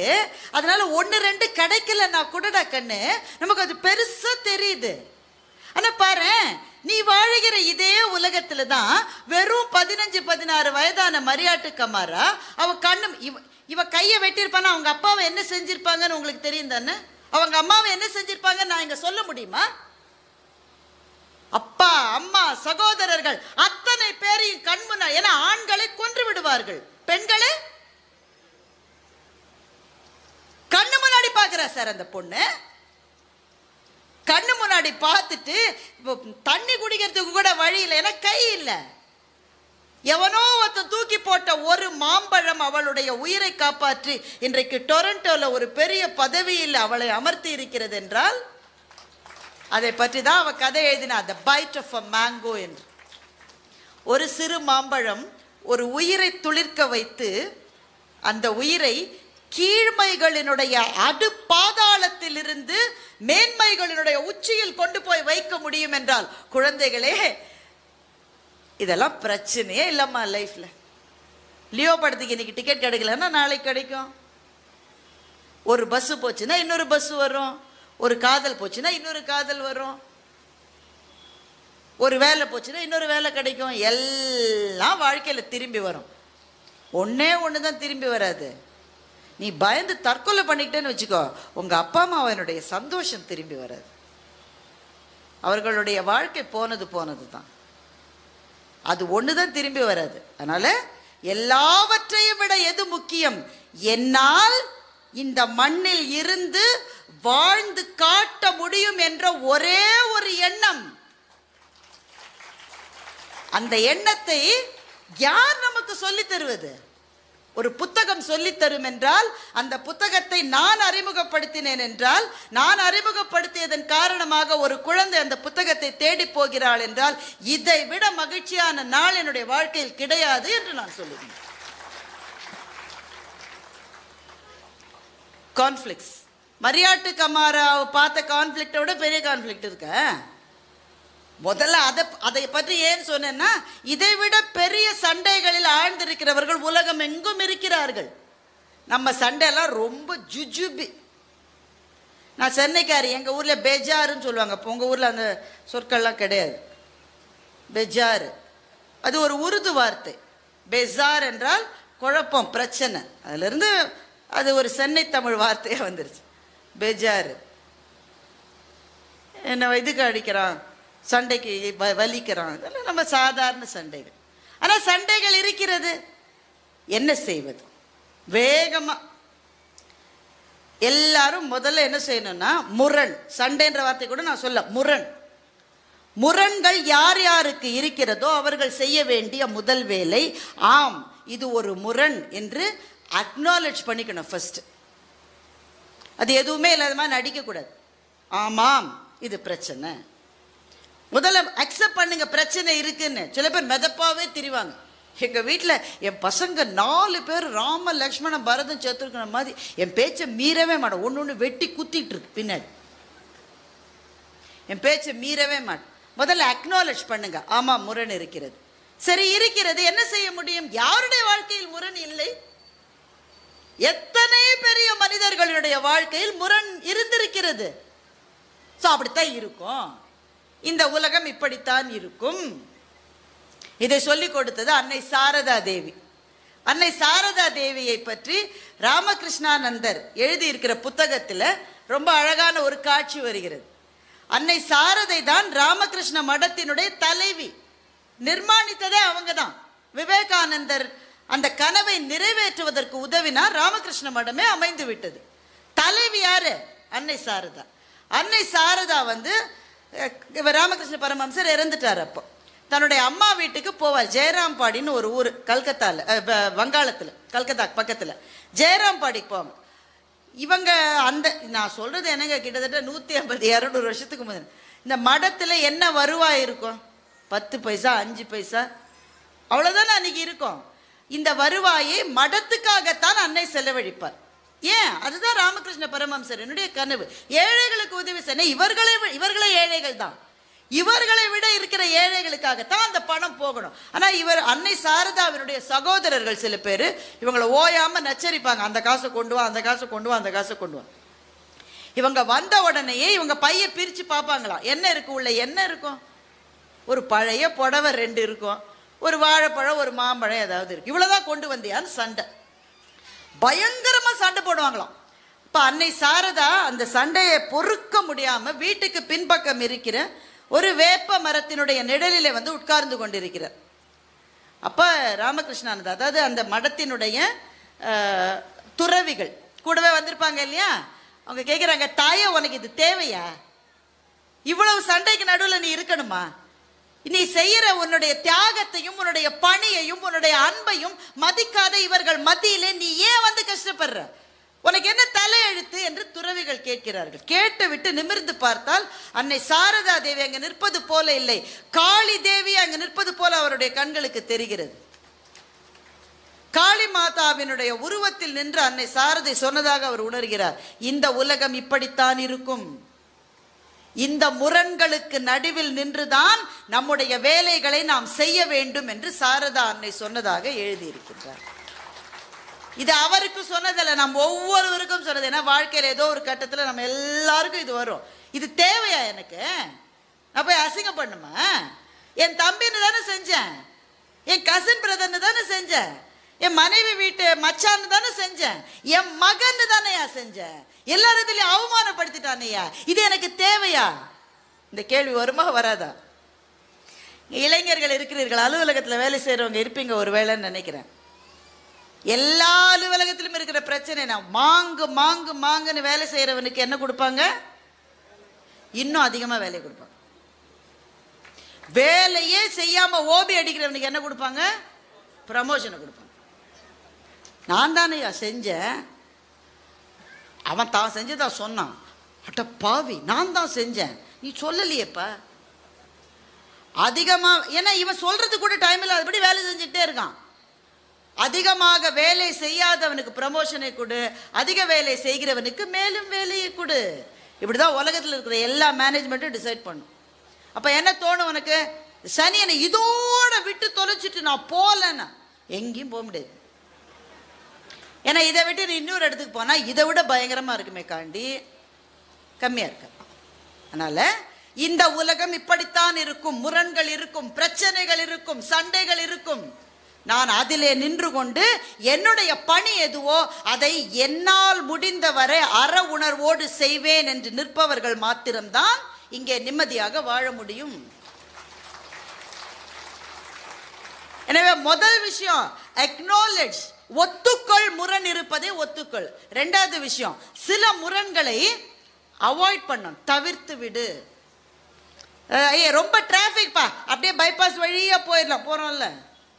சில பேரோடு முரண்கள் இருந்தால் பைபாஸ்லயே போகணும். நான் யார் தெரியுமா? மதுரைக்காரனை பார்த்தா நீ சொல்ற ஜகா வாங்க சொல்லி பின்பாங்க சொல்லி சண்டை போடுவான், நின்று முடியாது. அவன் ரொம்ப பெரிய ஆள், அவனோட சண்டை போட முடியாது. So choose your battles. எந்தெந்த போர்களை போரிட வேண்டும் என்று தேர்ந்தெடுப்பது உன்னுடைய அறிவினால். எல்லாத்துக்கும் சண்டைக்கு போகாதுன்றான். ஆனா கேனபிள் என்ற ஒரு பெண் ரொம்ப அழகா குட்டி குட்டி கதைகளுடைய புத்தகம் எழுதியிருக்கேன். இங்க எங்கேயா கிடைக்குமா எனக்கு தெரியல, பதிப்பகம் என்னன்னு தெரியல. அதுல த லயன் அண்ட் த ரிவர் என்ற கதை எனக்கு ரொம்ப பிடிச்ச கதை. ஒரு சிங்கம் இருக்கு, அதான் காட்டுக்கு ராஜா. எந்நேரம் சிங்கம் என்ன பண்ணும்? எல்லாரையும் ஒரு அடி ஓங்கி அடிச்சா 1.5 டன்னு. எவ்வளோ? அதே சிங்கம் 1, 2, 3 1.5 டன்னு 3 டன்னு 4.5 டன்னு வாங்கியிருக்கோம் நம்ம. இப்போ சிங்கத்துக்கு அதனால அரைஞ்சே, இப்போ யாராவது எதிரில் நிற்க முடியுமா? எல்லாரையும் ஒரு அறை வைக்கும். ஒரு தடவை பயங்கரமான வெள்ளம் வந்து நதி வெள்ளத்தோடு சுழித்து ஓடுகிறது. சிங்கம் இங்கிருந்து அங்கே போனோம். இது போனால் நதி வந்து தடுக்குது, திரும்ப போகுது, நதி அப்படியே போய்கிட்டே இருக்கு. சிங்கத்துக்கு கோவம் வந்துருச்சு, நதியை போட்டு அடிக்குது. பயங்கர அந்த கர்ஜனை செஞ்சு நதியை போட்டு அடிக்குது. நதிக்கு என்ன போச்சு? அது பாட்டுக்கு போயிட்டே இருக்கு.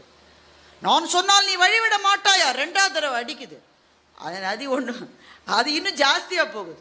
சிங்கத்துக்கு டயர்டாயிருச்சு, அப்படியே உட்காந்துருக்கு. நதி கேட்டுது சிங்கத்தை பார்த்து, உனக்கு எனக்கு சண்டையா? இல்லை கேட்குறேன், உனக்கு எனக்கு எதாவது சண்டையா? என் வேலையை நான் செய்கிறேன், உன் வேலையை நீ செய்கிற, எல்லாரோடையும் சண்டை போடணும்னு நினைக்காத, ஒரு நாளும் நீ வெற்றி பெற மாட்டா என்று நதி சொன்னது. சிங்கம் யோசிக்குது, ஆனால் அறிவுள்ள சிங்கம். பல சிங்கங்கள் அறிவில்லாத சிங்கங்கள். நீ யார் எனக்கு புத்தி சொல்லுதுன்னு இன்னொரு அடி, அந்த மாதிரிலாம் இருக்கான். ஆனால் இந்த சிங்கத்துக்கு அறிவு கொஞ்சம் இருக்கு, அது பார்த்தா சொல்றதுல ஒரு நியாயம் இருக்கு, அது வேலையை அது செய்யுது. நான் போய் ஏன் அதோட சண்டை? அங்கே பார்த்தா அந்த நதி தானாக ஓடி ஒரு இடத்திலே சுழன்று வந்தது. சுழன்று வந்த இடத்துல அடுத்த கரை இருந்தது. அப்படியே நதியின் வேகத்தோடு தன்னை ஒப்பு கொடுத்தது சிங்கம். அந்த நதியே அந்த சுழலிலே தள்ளி அடுத்த கரையில் போயிடுச்சு, அது எந்திரிச்சு போயிடுச்சு. இப்படித்தான் சில சமயம் எல்லாரோடையும் சண்டைக்கு நிற்கக்கூடாது. நான் யார் பின்னாடியிலேருந்து அருவாளை தூக்கிட்டு போனா அவன் துப்பாக்கி வச்சிருக்கான், அவன் லூஸு, அவன் துப்பாக்கி வச்சிருக்கான், நீ அருவாளை எடுக்கிறதுக்குள்ள 3 தடவை சுட்டுருவான்.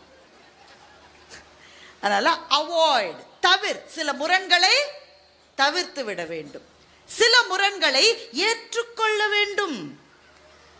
எங்க மாமியார் அப்படிதாங்க, ஒண்ணுமே செய்ய முடியாது. என்ன செய்யலாம்? தினம் எந்திரிச்சு சண்டை போடலாம் இல்லையா? அவங்க அப்படிதான் விட்டு தள்ளு. எவ்வளவு கணவர்கள் அப்படி வாழ்கிறார்கள் இந்த உலகத்தில், ஒன்றும் செய்ய முடியாது. அது அப்படித்தான். ஏன் அதை ஒத்துக்கணும்? அதை தான் நான் முதல்ல சொன்னேன். ஏன்னா குழந்தைங்க இருக்காங்க சார், குழந்தைங்க இருக்க, அது வாடிடக்கூடாது. உங்கள் சண்டையின் வெம்மையில் 2 பிஞ்சுகள் வாடிவிடக்கூடாது. அதுக்காக இது இப்படித்தான். சமாளிக்கவே முடியாத கொடுமைகளை பொறுத்து கொண்டிருங்கள் என்று பேச நான் இங்கே வரவில்லை. ஆனால் சில மனிதர்களினுடைய இயல்பு அப்படி என்றால் அப்படித்தான் அப்படின்னு அக்செப்ட் பண்ணிக்கங்க. முல்லா என்ன பண்ணாராம்? முல்லாவை கேள்விப்பட்டிருக்கீங்களா? என்னங்க 3 பேர் மட்டும் சரின்றீங்க? முல்லா ஓடி போனாராம், குருவே எனக்கு பிரச்சனை, என்னை காப்பாத்துங்க, சண்டை, எங்க வீட்டில் முரண். என்ன முரண்? என் வீடு ரொம்ப சின்னதா இருக்கு, அந்த வீட்டில் மனுஷனே வாழ முடியாது, வேற வீட்டுக்கு போ, காசு இல்லை, இந்த வீட்டையே உங்களுடைய சக்தியால பெருசாக்கி கொடுங்க. அவ்வளோலாம் எனக்கு சக்தி இல்லைப்பான்றார் குரு. எனக்கு ஏதாவது செய்யுங்க, எங்க வீடு ரொம்ப சின்னதா இருக்கு, என் பொறுக்க முடியல. சரி 10 கோழியை வாங்கி வீட்டில் வளர்த்துவான்னு சொல்றாரு குரு. நாங்க ஏற்கனவே இடம் இல்லைன்ற. குரு சொன்னதை கேட்பியா மாட்டியா? கேட்பேன். 10 கோழி வாங்க. 10 கோழி வாங்கி வீட்டில் வச்சார். அடுத்த வாரம் போனார், குருவே கோழிகளினுடைய தொல்லையை தாங்க முடியும், தயவு செஞ்சு ஒரு வழி சொல்லுங்க. சரி 10 ஆடு வாங்கி வீட்டிலேயே வளர்த்துவான்றார். ஐயோ ஏற்கனவே இடம், இதுல கோழி வேற இருக்கு, ஆட்டுக்கு நான் எங்க போவேன்? நான் சொல்லுவதை கேட்பாயா மாட்டாயா? நாசமா போற குரு என்ன செய்யறதுன்னு தெரியாம 10 ஆடு வாங்கி வீட்டில். அடுத்த வாரம் கண்ணீர் மல்க போறார், குருவே எனக்கே உட்கார இடம், என் பிள்ளைங்களுக்கு படுக்க இடம், கோழி வளர்க்க சொன்னீங்க, ஒரு நியாயம் இருக்கு, ஆடை வேற வளர்க்க சொல்லியிருக்கீங்க, இடமே இல்லை, நான் என்ன செய்யறது? 3 மாடு வாங்கி வீட்டில் கட்டுன்ற. இவனை போய் குருவா தேர்ந்தெடுத்தேனே கடவுளே. அடுத்த வாரம் அழுக தாங்கல, உடம்பெல்லாம் அடி, மாடு முட்டும் இல்ல, அதுக்கே இடம் இல்லை, அது இவனை முட்டுது. குரு சொன்னார், மாடு ஆடு கோழி எல்லாத்தையும் போய் வித்துரு. ஓடி போய் எல்லாத்தையும் வித்துட்டான். அடுத்த வாரம் வந்தான், இப்ப எப்படி இருக்கு? எங்க வீட்டுல எவ்வளவு இடம் இருக்குன்றீங்க. இப்போ வீட்டை குரு பெரிதாக்கினாரா? மனந்தாங்க, மனம் இருந்தால் பறவை கூட்டில் மான்கள் வாழலாம், வழி இருந்தால் கடுகுக்குள்ளே மலையை காணலாம், துணிந்து விட்டால் தோளில் எந்த சுமையும் தாங்கலாம், மனம் மனம் அது கோவிலாகலாம்னு கண்ணதாசன் பாடினார். So certain conflicts you have to just accept. இது இப்படித்தான் இருக்கும், மாற்ற முடியாது. அதோடைய வாழ்ந்து பல பாத்ரூம் வாசல்ல துவாலையோடு காத்திருந்தான் இல்லையா ஒரு கணவன். முடிந்தவரை நான் அன்பை சொல்லுகிறேன், அவளுக்கு அந்த அன்பு புரியவில்லை என்றால் கூட அந்த அன்பை சொல்லுகிற குரல் என்னுடைய குரலாக இருக்கட்டும். எந்த கை முதலில் நீளுவது என்பதுதானே பிரச்சனை. என்னுடைய கையை முதலில் நான் நீட்டுகிறேன். சில கான்ஃப்ளிக்ட்ஸை நீங்க அப்படியே அதோட அட்ஜஸ்ட் பண்ணிட்டு போகணும், வேற வழி கிடையாது. 3வது, சில கான்ஃப்ளிக்ட்ஸ் அட்ஜஸ்டே பண்ணிக்க முடியாது. ஏன்னா நீங்க பேசிட்டு போயிடுவீங்க, உங்களுக்கு என்ன, சென்னைக்கு இப்போ விமானம் ஏறி போயிடுவீங்க, நான் கஷ்டப்படுறேங்க, இதெல்லாம் அட்ஜஸ்ட் பண்ணிக்க முடியாது. அப்போ என்ன செய்வீங்க? காம்ப்ரமைஸ். சில சமயம் ஒருத்தரோட சண்டை வந்துட்டா நீங்க நினைக்கிற அளவு வெற்றி அதிலே கிடைக்காது. நீங்க நினைக்கிற அளவு கிடைக்காது. இப்போ அண்ணன் தம்பிக்குள்ளே சண்டைங்க, நீ என்ன கேட்குற, நீ ஒரு ஃப்ளாட்டு கேட்குற, உங்க அண்ணன் மனைவியும் அதே ஃப்ளாட்டு தான் வேணும்னு கேட்குறாங்க. இந்த கான்ஃப்ளிக்ட் பெருசாயிருச்சு. இப்போ என்ன செய்யலாம்? நீ கோர்ட்டுக்கு போகலாம், 35 வருஷம் கேஸ் நடக்கும், வக்கீல் வீடு கட்டிடுவாரு. இல்லை, அவர் சொந்தமாக சம்பாதிச்சு வீடு கட்டுறாருங்க, நீங்கள் வேற. 35 வருஷம் கேஸ் நடக்கும். இல்லை வேணாயா, நமக்குள்ள கொஞ்சம் விட்டு கொடு. நான்லாம் ஒன்றுமே விட்டு கொடுக்க முடியாதுன்னு அண்ணன் மனைவி சொல்கிறாங்க. நீங்கள் என்ன சொல்வீங்க? சரி, இந்த வீட்டோட விலை என்ன? அக்ரீனில் ஒரு ஃப்ளாட் என்னம்மா விலை? 20 லட்சம் இருக்குமா? 5 50? அம்மா, நான் பாருங்க கற்காலத்துலேருந்து வந்திருக்கேன். நான் 50 லட்சம் 50 லட்சம் எனக்கு காசு நீங்கள் தர வேண்டாம், ஒரு 10 லட்சம் கொடுத்துருங்க, வீடு உங்கள் பேர். அந்த வீட்டம்மா என்ன சொல்ல, அறிவு இருக்காயா உனக்கு, முட்டாளே? 50 லட்சத்தை அவருக்கு கொடுத்துட்டு நீ 5 லட்சம் வாங்கிட்டு வருவியா? Is this optimal solution? No, it is not. ஆனால் சமாதானத்துக்காக சில சமயம் இறங்கி போவது தவறல்ல. ஜெயமோகன் எழுதியிருக்கிற வெண்முரசை படியுங்கள். கண்ணன் தூது போனான். கௌரவர்களுக்கும் பாண்டவர்களுக்கும் இடையிலே நடக்கிற சண்டையை தவிர்ப்பதற்காக கண்ணன் தூது போனான். தூது போகும்போது என்ன ரிக்வெஸ்ட்? நாட்டில் பாதிய கூட, அதான ரிக்வெஸ்ட். அப்ப அவன் தோத்து போனா, நீ 13 வருஷம் அவனை காட்டில் இருக்க சொன்ன, இருந்துட்டான் வந்துட்டான். இப்ப அவன் நாட்டை அவனுக்கு திருப்பி கொடுத்துருப்பா, இதானப்பா நியாயம்? அவன் முடியாதுன்றான். நாட்டில் பாதிய கொடு, முடியாதுன்றான். கண்ணன் கேட்டார், 5 கிராமங்களையாவது கொடு. இப்ப 5 கிராமங்களை கேட்பது புத்திசாலித்தனமான கோரிக்கையா என்றால் இல்லை. பாதி நாட்டை கேட்டவன் 5 கிராமத்தோட திரும்பி வந்தா உத்தேசித்ததை விட குறைவானதை கண்ணன் கேட்டிருக்கிறான். ஆனால் ஏன் கேட்டான்? இந்த 5 பாண்டவர்களுக்கும் கால் ஊன்ற நிலம் இருந்தால் போதும், இந்த போரை தவிர்க்க வேண்டும் என்றால் நான் கொஞ்சம் தழைந்து போனால் தவறல்ல என்று கண்ணன் கேட்டான் அல்லவா? துரியோதனன் அது கூட ஒத்துக்கல. அதனால்தான் போர் வந்தது, குலமே அழிந்தது. அதுதான் காம்ப்ரமைஸ். சில சமயம் வாழ்க்கையில காம்ப்ரமைஸ் பண்ணா ஒன்றும் கெட்டு போகாது. விட்டு கொடுத்தவன் கெட்டு போவது இல்லை. பல பேர் ஒத்துக்கலன்னு நினைக்கிறேன். நான் 45 லட்சம் போச்சுமா, 50 லட்சம் ப்ராப்பர்ட்டியில் 5 லட்சத்தை வாங்கிட்டு 45 லட்சம் போச்சு இல்ல. 45 லட்சம் போனா போட்டோம். அண்ணன்ற ஒரு உறவு இருக்கே, அதுக்கு 45 லட்சம் ஈடாகுமா? கிடைக்குமா? கிடைக்குமா? இந்த மண்ணிலே பிறந்த போது அவன் கையை பிடிச்சிட்டு தானே நான் பிறந்தேன். நான் பள்ளிக்கு போற போது நானும் அவனும் கையை பிடிச்சிட்டு தானே சார் போனோம். என்னை யாராவது அடிச்சாக்க என் தம்பியை எவன்டா அடிச்சான்னு வந்தவன் அவன் தானே சார். அந்த உறவு இருக்கிறதே, அதை பணத்தாலே மதிப்பிட முடியுமா? அது எங்க அண்ணனுக்கு புரியல, இன்னைக்கு புரியல, நாளைக்கு புரியும். ஆனா எனக்கு புரிஞ்சிருச்சு. போனது 45 லட்சம் தான், ஆனா எனக்கு கிடைத்தது, இந்த உறவு கிடைத்திருக்கிறது நினைக்கிறவன் தான் இந்த உலகத்தில் நிம்மதியாக தூங்கக்கூடியவன். அப்ப sometimes you go for compromise because பெரிய அழிவுகளை, சிதைவுகளை தவிர்ப்பதற்காக சில சின்ன விஷயங்களை விட்டு கொடுத்தா தப்பில்லை. முரண்களை முறியடிப்பதற்கு குறைவான சொல்யூஷன் கூட நல்லதுதான். கடைசி சொல்யூஷன் கொலாபரேஷன். அது எவன்ட்ட சண்டையோ அவன்கிட்டயும் நேர போய் பேசி ஒரு முடிவுக்கு வருது. நடுவில் இருக்கிற ஆட்களை மாத்திரம் தயவு செஞ்சு நம்பாது. இவன் அந்த ஆள்கிட்ட சொல்லி, அந்த ஆள் நம்ம ஆள்கிட்ட சொல்லி, நம்பாள் இன்னொரு ஆள்கிட்ட சொல்லி அவன் தின்னுடுவான். 45 லட்சம் அங்கேயே போயிடும்.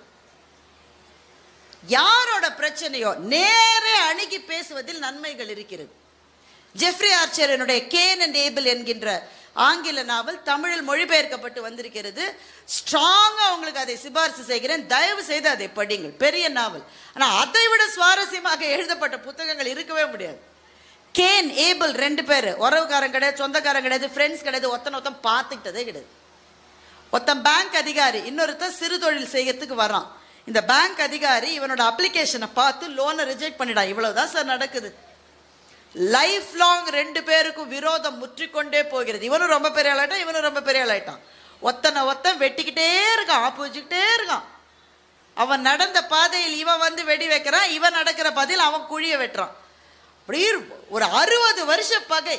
இவன் பையனுக்கும் பகை, இவன் பேரனுக்கும் அவன் பேரனுக்கும் பகை, பரம்பரையாக தொடர்கிறது. கடைசியில 2 பேருக்கும் ரொம்ப வயசாயிருச்சு.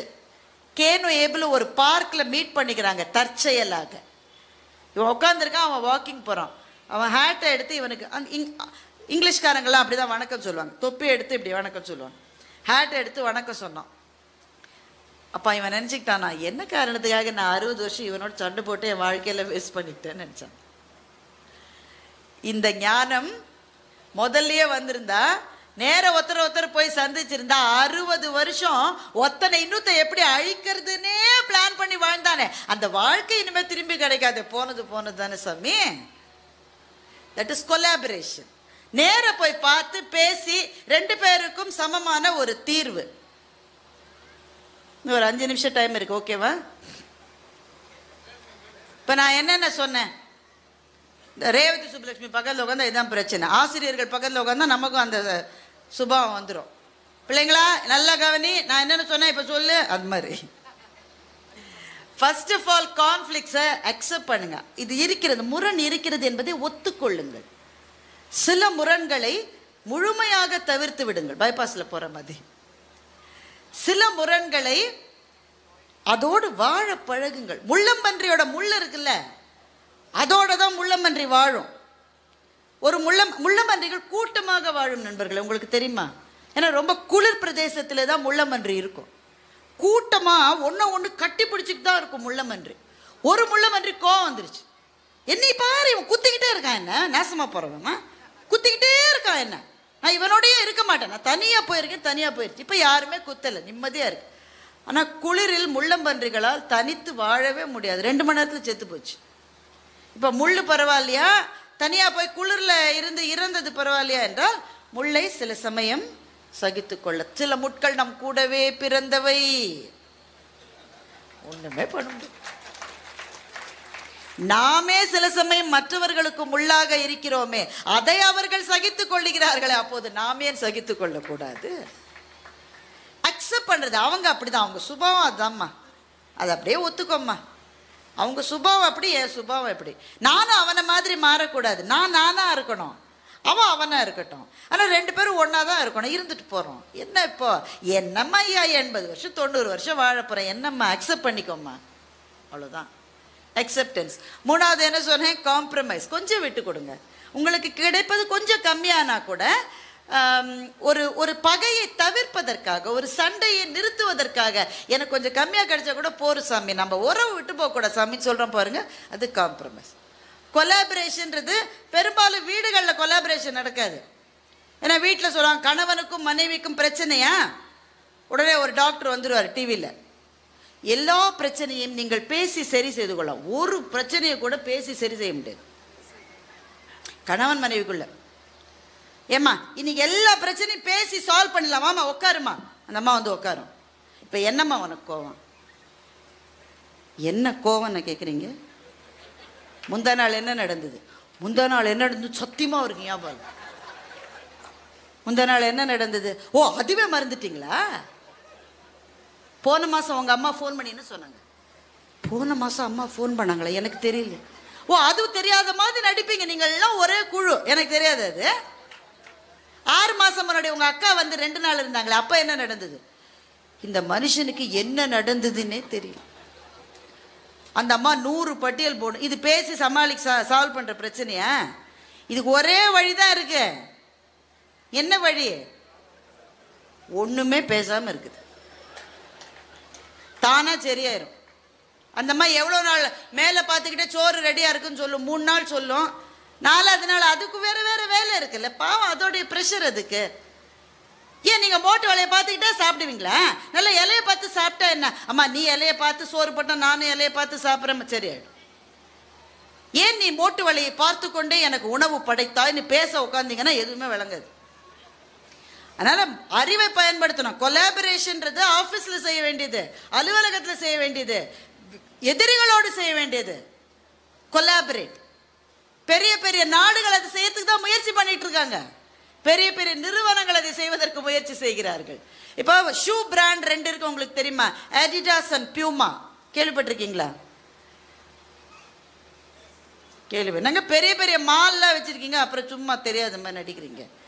அடிடாஸ் அண்ட் பியூமான்னு 2 இன்டர்நேஷனல் பிராண்ட்ஸ். இந்த 2 பிராண்டுமே ஒன்று தான் செய்கிறாங்க, ஷூ பண்ணுறாங்க. சண்டைன்னா சண்டை 2 பேரும். இவன் ஒரு ஆஃபர் போட்டால் அவன் அதோட பெருசாக போடுவான், அவன் ஒரு ஆஃபர் போட்டால் இவன். இந்த லெவலில், மதுரை லெவலில் இல்லை, இந்தியா லெவலில் இல்லை, வேர்ல்டு லெவலில். இது 2த்தையும் ஏற்படுத்தியவர்கள் ஒரு அண்ணனும் ஒரு தம்பின்னு நம்புவீங்களா?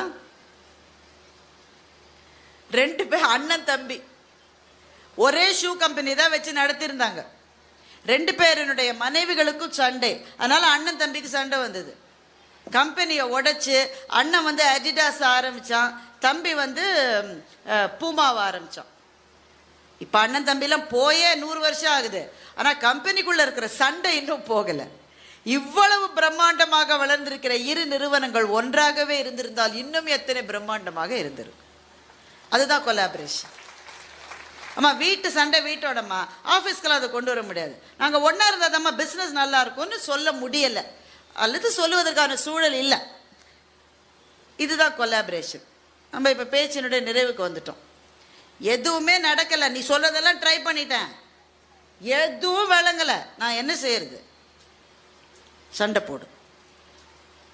எல்லாம் ட்ரை பண்ணிட்டேன், சமாதானத்துக்கான எல்லா பூக்களையும் எடுத்து விட்டேன், எல்லா வெள்ளை கொடிகளோடும் போய்விட்டேன், ஒவ்வொரு முறையும் அவமானப்படுத்தப்பட்டேன். நான் இப்போ என்ன செய்வது? வேற வழியே இல்லையா? I you sure you tried everything? எல்லாம் பண்ணியாச்சு. அப்போ சண்டைக்கு போ. ஆனால் மகனே, சண்டைக்கு போகும்போது ஒன்று நினைச்சுவோ, சண்டையில் கிழியாத சட்டை எங்கேயும் கிடையாது. சண்டைக்கு நீ போயிட்டா நீ தான் அவனை அடிப்பேன்னு கேரண்டி கிடையாது, அவனும் ஒன்னு அடிப்பான். பாலகுமாரன் எழுதுகிறார், அடி தாங்கிறவன் தான் தடியை எடுக்கணும்னு பாலகுமாரன் எழுதுறார். தடியை எடுத்து அடிக்க போயிட்ட நீ, ஆனா அதுக்கு முன்னாடி யோசி, பதிலுக்கு அவன் ஒரு தடி வச்சிருப்பான், அவன் என்ன அடிப்பான். அந்த அடியை வாங்கறதுக்கு தெம்பு இருந்தா நீ தடி எடு, இல்லையா பின்னங்கால் பிடையில் பட ஓடு. ஒன்னும் அவமானம் கிடையாது, இதெல்லாம் அவமானமே கிடையாது. வாழ்க்கையில தவறுகளை செய்தவர்களே சுதந்திரமாக வெளியிலே உலா வருகிறார்கள். ஒரு சண்டையை தவிர்ப்பதற்காக 2 அடி பின்னாடி வச்சிங்க, இது என்ன அவமானம்? ஒன்றும் கிடையாது. சண்டையை தவிர்க்கிறவன் தான் உண்மையிலே மனிதன். எதுவுமே முடியல, சண்டை தான் முடிவு பண்ணிட்டீங்களா, அடி வாங்கறதுக்கு ரெடியா போங்க. ஏன்னா சண்டைன்னு வந்துட்டு யார் ஜெயிப்பாங்கன்றது உங்க கையில இல்ல, அவங்க கையில இல்ல, அது அந்த நேரத்தினுடைய கையிலே இருக்கிறது. சண்டை என்று போனவர்களினுடைய வாழ்க்கை பயங்கரமானது நண்பர்களை மறந்துடாதீங்க. நிறைவாக ஜெயமோகனுடைய வெண்முரசில் இருந்து சண்டைக்கு போன ஒரு மனிதனுடைய கதையை சொல்லி நான் முடிக்கிறேன். சகுனியை பற்றி ஒரு தகவல் சொல்லுகிறார். சகுனியோட வாழ்க்கையை பற்றி 2-3 கதைகள் இருக்குங்க. எல்லா கதையும் சொல்ல நேரம் இல்லை. 2-3 கதையில எந்த கதை ஒரிஜினலா வியாசர் எழுதினதுன்றது வேற, அதை விட்டுருங்க. ஆனா மகாபாரதத்துக்கு நிறைய கிளைக்கதைகள். சகுனி தெரியும் தானுங்க எல்லாருக்கும், நல்ல வேலை. மகாபாரதத்துக்கு நிறைய கிளைக்கதைகள் இருக்கிறது. ஒரு கிளைக்கதையின்படி சகுனிக்கு 99 சகோதரர்கள், மொத்தம் அவங்க 100 பேர். கௌரவர்கள் மாதிரி அவங்களும் 100 பேர். அவங்க அப்பா பேரு சுலபர். அவங்களுடைய ஒரே ஒரு சகோதரி காந்தாரி. அந்த காந்தாரியை திருதராஷ்டிரனுக்கு திருமணம் செஞ்சு கொடுத்து வச்சுட்டாங்க. திருமணத்துக்கு எல்லாம் படி கல்யாணமே ஆயிடுச்சு. திருதராஷ்டிரனுக்கு பார்வையில்லை என்பதால் காந்தாரியின் கண்ணை கட்டி கொண்டு தானும் பார்வையற்றவளாக ஆனாள். தனக்கு இருக்கிற ஒரே சகோதரிக்கு ஒரு பார்வை இல்லாதவருக்கு கல்யாணம் பண்ணி கொடுத்துட்டாங்களே, சகுனிக்கு ஒரு சின்ன வருத்தம் இருந்தது. அதை விட முக்கியம் என்னன்னா, காந்தாரிக்கு திருமணம் செய்து கொண்ட போது இவங்க எல்லாம் சேர்ந்து ஒரு ரகசியத்தை மறைத்து விட்டு திருமணம் செய்து கொடுத்திருக்கிறார்கள். அது என்ன ரகசியம் என்னன்றது அப்புறம் பார்த்துக்கலாம், ஒன்றும் பெரிய விஷயம் இல்லை. ஏதோ ஒரு எல்லா கல்யாணத்துலையும் தானுங்க இருக்கு, ரகசியத்தை மறைக்காத ஒரு கல்யாணம் இருக்கா சொல்லுங்க? எல்லா கல்யாணத்துலையும் ஏதோ ஒன்று முன்ன பின்ன மேலே கீழே, அவங்களுக்கு இப்போ தெரிய வேணாம், அப்புறம் சொல்றது தானே. காந்தாரியை பற்றி ஒன்றும் பெரிய விஷயம் இல்லை. அவள் உத்தமி, கற்பின் சிறந்தவள் அவள். ஆனால் ஒரு விஷயத்த வெளியில சொல்லாம கல்யாணம் நடந்துருச்சு. திருமணம் முடிந்து திருதராஷ்டிரனுக்கு ரொம்ப மகிழ்ச்சி, மனைவியை பற்றி போயிட்டான். ஆனால் பீஷ்மருக்கு தெரிந்து விட்டது இவர்கள் ஒரு உண்மையை மறைத்து விட்டார்கள் என்று. அவருக்கு கோபம் வந்துருச்சு. He was the most powerful person in the country அன்னைக்கு. அவருடைய வீரத்துக்கு முன்னாடி யாராலையுமே நிற்க முடியாது, அப்படிப்பட்ட வீரம் கொண்டவர் பீஷ்மர். என்கிட்ட நீங்க விஷயத்தை மறைச்சிட்டீங்களான்னு என்ன பண்ணாரு, அப்பாவையும் 100 சகோதரர்களையும் சிறையில் அடைத்து விட்டார். சிறையில் அடைச்சிட்டு என்ன பண்ணார்னா, ஒவ்வொரு நாளும் உள்ள எவ்வளோ பேர் இருக்குது, 100 + 1 101 பேர். ஒரு ஆளுக்கு சாப்பாடு தான் நான் கொடுப்பேன் ஒவ்வொரு நாளும். ஏன் அப்படி சொன்னாருன்னு உங்களுக்கு புரியுதா? 101 பேரை உள்ள அடிச்சுட்டு ஒரு ஆளுக்கு சாப்பாடு கொடுத்தா என்ன வரும்? ஒத்த அடிச்சுட்டு சாவும். பசி எவ்வளோ நாளுங்க தாங்க முடியும்? அண்ணன் என்னடா தம்பி என்னடா, பசி எப்படி தாங்கிறது? ஒத்தனை அடிச்சுக்கிட்டு சாவான். ஆனா எல்லாரையும் அடிச்சு ஒருத்த மட்டும் ஜெயிப்பான். யார் ஜெயிக்கிறானோ அவன் நம்ம நாட்டுக்கு தேவையான ஆளு. ஏன்னா அவன் தான் 100 பேரை அழிச்சிட்டு வந்த மாதிரியான ஒரு ஆள் நமக்கு தேவை. அப்படி வரவனை நான் அஸ்தினாபுரத்தில் வச்சுக்கிறேன்னு இவர் முடிவு பண்றார். இந்த 100 சகோதரர்களுக்கும் 3-4 நாள் சண்டை வந்தது, சாப்பாடு எனக்கு உனக்கு. அப்ப சகுனி சொன்னார், சகோதரர்களே நம்மள் சண்டை வேண்டாம். ஒரு ஆள் சாப்பாடுனா ஒருத்தன் தான் சாப்பிட முடியும், 100 பேர் சாப்பிட முடியாது. அதனால 99 பேர் விட்டு கொடுப்போம், ஒரு ஆளை மாத்திரம் உயிரோட வைப்போம். தினம் அவனுக்கு தான் சாப்பாடு. பாக்கி இருக்கிறவங்களாம் பசிச்சு பசிச்சு பசிச்சு பசிச்சு ஒவ்வொருத்தனா சாவான். நாம சாவோம், ஆனா உயிரோட இருக்கிற ஒருத்தன் அந்த பீஷ்மரை பழிவாங்குவதற்காகவே உயிர் வாழ்வான். அதுதான் நடந்தது. 99 சகோதரர்களும் சகுனியை தேர்வு செய்தார்கள். எங்க எல்லாரையும் விட நீதான் புத்திசாலி, நீ உயிரோட இரு, எங்க சாப்பாட்டை உனக்கு தரோம். அத்தனை பேரும் கண்முன்னே சாவதை பார்த்து கொண்டே சகுனி உயிரோடு இருந்தான். எதற்கு? ஒரே காரணம், சண்டை போடுறதுக்காக. பீஷ்மரோட சண்டை போட முடியுமா? முடியாது. ஆனா பீஷ்மரனுடைய இடத்துக்கே போய் பீஷ்மர் என்ன எதிர்பார்த்தார்? 100 அண்ணன் தம்பிகள் ஒருவரோடு ஒருவர் அடித்து கொண்டு சாகணும்னு தானே. இங்க 100 அங்க 5, நீங்க 105 பேர் ஒருத்தரோட ஒருத்தர் அடிச்சுட்டு சாகிறத நான் பார்ப்பேன்டான்னு சகுனி வாழ்ந்தான். பழி வாங்குவது சரின்னு சரியில்லை, ஆனா சண்டைக்குன்னு போயிட்டா இந்த எல்லை வரை போகணும். சண்டையும் அவமானம் இல்லை, சமாதானமும் அவமானம் இல்லை, பாதியில திரும்பி ஓடி வருது மாத்திரம்தான் அவமானம். எனவே உங்களுடைய சண்டைகளை, உங்களுடைய முரண்களை யோசித்து பாருங்கள். எதுவுமே சண்டை போடுகிற அளவு பெரிய விஷயம் கிடையாது உலகத்துல. நீங்க கொஞ்சம் தள்ளி நின்று பார்த்தா நமக்கே கேவலமா இருக்கு, சி இதுக்காக சண்டை போட்டோம். ஒரு 10 வருஷம் கழிச்சு பார்த்தா எல்லா சண்டைகளுமே அற்பமானவைகள் தான். வாழ்வென்கின்ற மகாநதியில் நாம் பயணம் செய்கிற போது முரண்கள் இருக்கத்தான் செய்யும். ஆனால் முரண்கள் நதியின் சுழல்கள் மாதிரி, அந்த சுழல்கள் இருப்பதனால்தான் நதி நகருகிறது என்பது போல முரண்கள் வர வரத்தான் நமக்குள்ளே இருக்கிற நம்முடைய திறமைகள் வலுப்பெறுகின்றன, நம்முடைய அன்பு வலுப்பெறுகிறது, நம்முடைய நேசம் வலுப்பெறுகிறது. எனவே முரண்களும் முரண்களற்ற சமாதானமும் மாறி மாறி இருகரையாய் இருப்பதுதான் வாழ்க்கை. இந்த வாழ்க்கை என்ற மகாநதியை நாம் நீந்தி கடப்பதற்கு புத்தகங்களைப் போல துணை செய்பவை எவையும் இல்லை என்பதனால் இந்த சரஸ்வதி பூஜையைத்தான் இப்போது மதுரையிலே நீங்கள் புத்தக திருவிழாவாக கொண்டாடி கொண்டிருக்கின்றீர்கள். புத்தகங்களினுடைய அன்னையான கல்வி அந்த தேவதை எழுத்தாளர்களையும் பதிப்பாளர்களையும் மாத்திரமல்ல, நமக்கும் அவள் ஆசி கூறட்டும் என்று சொல்லி இந்த நல்ல வாய்ப்பை கொடுத்த அத்தனை பேருக்கும் நன்றி பாராட்டி முடிக்கின்றேன்.